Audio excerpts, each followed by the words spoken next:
दोस्तों, अगर आप भी भारत और बांग्लादेश के बीच खेले गए पहले T20 मुकाबले को देखकर खुश हैं,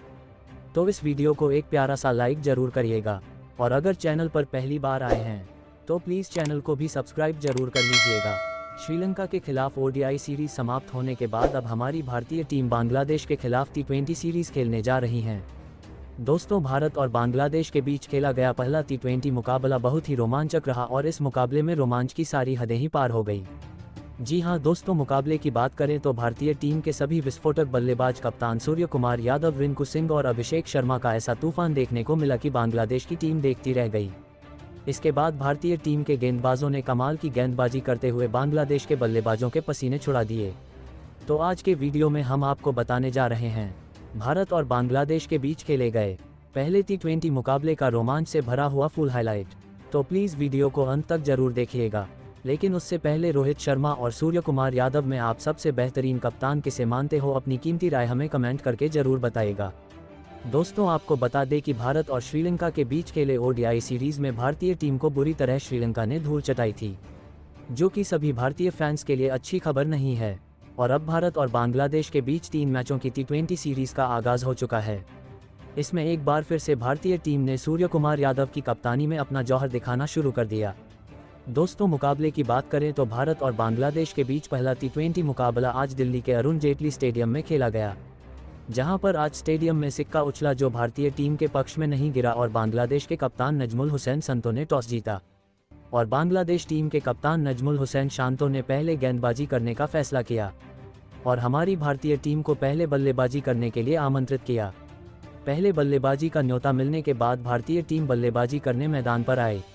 इसके बाद भारतीय पारी की शुरुआत करने आज भारतीय टीम की नई सलामी जोड़ी मैदान पर उतरी।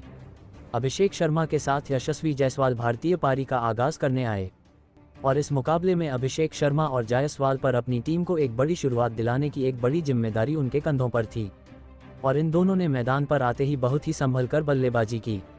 और एक रन के साथ अपनी पारी को आगे बढ़ना शुरू कर दिया। शुरुआत के ओवर में बांग्लादेश के गेंदबाजों ने बहुत ही जबरदस्त गेंदबाजी की और भारतीय बल्लेबाजों को हाथ खोलने का मौका नहीं दिया, लेकिन इसके बाद इन दोनों बल्लेबाजों ने ज़्यादा समय नहीं बीतने दिया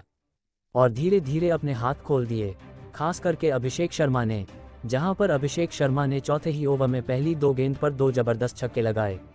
उसके बाद ओवर की आखिरी 2 गेंद पर फिर से लगातार 2 छक्के चढ़कर ओवर को समाप्त किया। उसके बाद जायसवाल भी कहां शांत रहने वाले थे और 5वें ओवर में छक्का जड़कर एक बार फिर से स्ट्राइक अभिषेक शर्मा के हाथों में दी और अब बांग्लादेश के गेंदबाजों पर दोनों तरफ से प्रहार शुरू हो चुका था। इसके बाद बांग्लादेश के गेंदबाज दबाव में नजर आ रहे थे और पावर प्ले के आखिरी ओवर में एक बार फिर से अभिषेक शर्मा ने बांग्लादेश के गेंदबाज को निशाना बनाया और फिर इस ओवर में अभिषेक शर्मा ने 3 गगनचुंबी छक्के ठोक डाले और सिर्फ 19 दिनों में अपना अर्धशतक पूरा किया और इन दोनों ही बल्लेबाजों में पावर प्ले समाप्त होने तक अपनी टीम को 75 रनों के पार पहुंचा दिया था और इन दोनों बल्लेबाजों ने भारतीय टीम को एक बड़े स्कोर की ओर ले जाने की नींव रख दी थी। लेकिन 8वें ओवर में बांग्लादेश के गेंदबाज शाकिब अल हसन ने भारतीय टीम को पहला झटका दे दिया था। जी हां दोस्तों, साकिब अल हसन ने जायसवाल को आउट करके भारतीय टीम को एक बड़ा झटका दे डाला, जहां पर SC जायसवाल ने अपनी तूफानी पारी में 3 छक्कों के साथ 26 रनों की बेहतरीन पारी खेली थी। जिसके बाद बल्लेबाजी करने आए भारतीय टीम के उप कप्तान शुभमन गिल और शुभमन गिल ने आते ही बहुत ही जबरदस्त शॉट लगाने शुरू कर दिए। श्रीलंका के खिलाफ वनडे सीरीज में फ्लॉप होने के बाद गिल ने एक बार फिर से T20 सीरीज में जबरदस्त वापसी करते हुए भारतीय टीम को 9वें ओवर में 100 रनों के पार पहुंचा दिया था और आज शुभमन गिल का बल्ला एक बार फिर से आग उगल रहा था। लेकिन कुछ भी देर बाद भारतीय टीम को 2 बड़े झटके लगे। पहला झटका भारतीय उप कप्तान शुभमन गिल के रूप में लगा। शुभमन गिल ने अपनी पारी में 8 गेंदों का सामना करने के बाद 21 रनों की ताबड़तोड़ पारी खेली, जिसके बाद बल्लेबाजी करने आए संजू सैमसन और एक बार फिर से संजू का वही पुराना बाला अंदाज देखने को मिला और दूसरी ही गेंद पर क्लीन बोल्ड हो गए और एक बार फिर से संजू सैमसन अपना खाता भी नहीं खोल पाए। इसके बाद बल्लेबाजी करने आए भारतीय टीम के कप्तान और T20 के सबसे खतरनाक बल्लेबाज सूर्य कुमार यादव और अब सूर्य कुमार यादव और अभिषेक शर्मा के कंधों पर बड़ी जिम्मेदारी थी और दोनों ही बल्लेबाज ने जिम्मेदारी दिखाते हुए अपनी पारी आगे बढ़ना शुरू कर दिया था। जिसके बाद 16वें ओवर में अभिषेक शर्मा का एक बार फिर से रौद्र रूप देखने को मिला और लगातार 3 छक्के जड़कर इस ओवर में 24 रन बना लिए थे। जिसके बाद अभिषेक शर्मा अपने शतक की ओर बहुत तेजी से बढ़ रहे थे, जहां 16 ओवर के बाद भारतीय टीम का स्कोर 160 के पार पहुंच गया था जिसके बाद 17वें ओवर में भारतीय टीम को एक बहुत ही बड़ा झटका अभिषेक शर्मा के रूप में लगा। अभिषेक शर्मा एक बड़ा शॉट खेलने के चक्कर में अपना कैच थमा बैठे।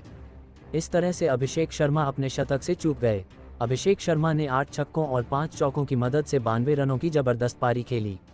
जिसके बाद भारतीय कप्तान का साथ देने उतरे भारतीय टीम के नंबर 1 फिनिशर बल्लेबाज रिंकू सिंह। जी हां दोस्तों, रिंकू सिंह मैच को फिनिश करना बखूबी जानते हैं और रिंकू सिंह ने आते ही अपना खौफनाक अंदाज दिखाना शुरू कर दिया था और पहली ही गेंद पर प्रहार करते हुए 6 रनों से अपना खाता खोला। जिसके बाद 18वें ओवर में सूर्य कुमार यादव ने भी अपने हाथ खोलते हुए 3 गगनचुंबी छक्के जड़ते हुए भारतीय टीम के स्कोर को तेजी से आगे बढ़ाया और भारतीय टीम के स्कोर को 200 के पार पहुंचा दिया था। अब बांग्लादेश की टीम पूरी तरह से दबाव में आ चुकी थी और अब बचे आखिरी 2 ओवरों में तो इन दोनों बल्लेबाजों का ऐसा रौद्र रूप देखने को मिला कि इन 2 ओवरों में इन दोनों बल्लेबाजों ने 40 रन ठोक डाले,